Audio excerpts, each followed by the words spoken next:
तो जो gadolinium contrast होता है वो बेसिकली एमआरआई में यूज़ करते हैं और ये एक पैरामैग्नेटिक एजेंट होता है। पैरामैग्नेटिक एजेंट होने से क्या होता है कि जो ये जो है T1 का जो रिलैक्सेशन टाइम होता है उसको कम कर देता है।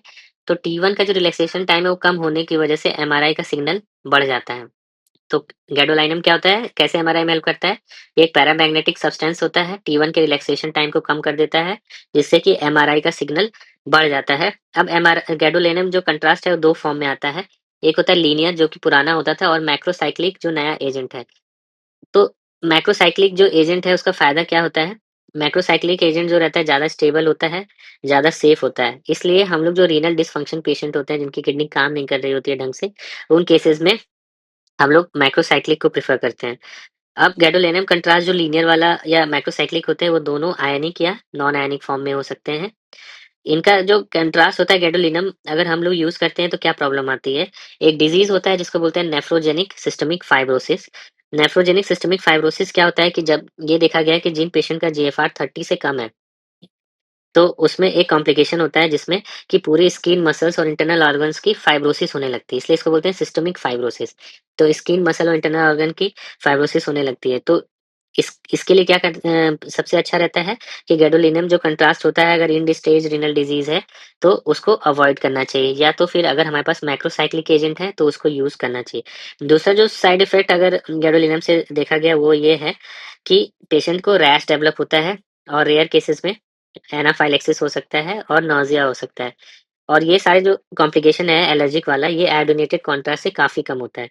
तो आप ये देख सकते हैं कि इसमें जो स्किन की फाइब्रोसिस हो रही है, ये है नेफ्रोजेनिक सिस्टमिक फाइब्रोसिस।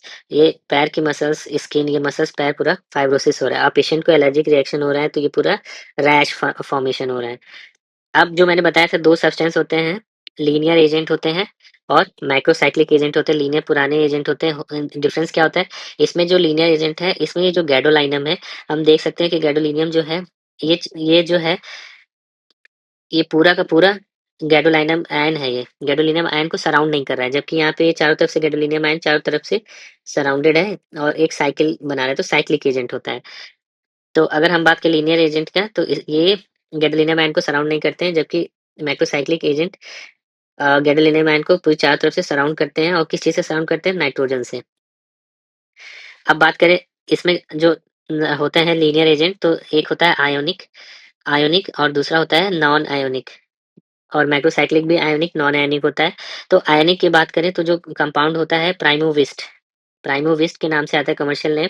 और नॉन आयोनिक जो रहता है ओमनी स्कैन।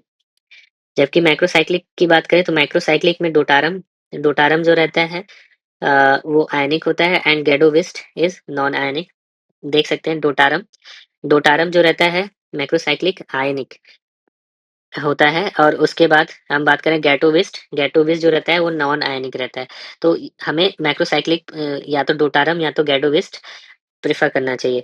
जबकि जो ओमनी स्कैन होता है, ओमनी स्कैन जो रहता है नॉन आयनिक होता है।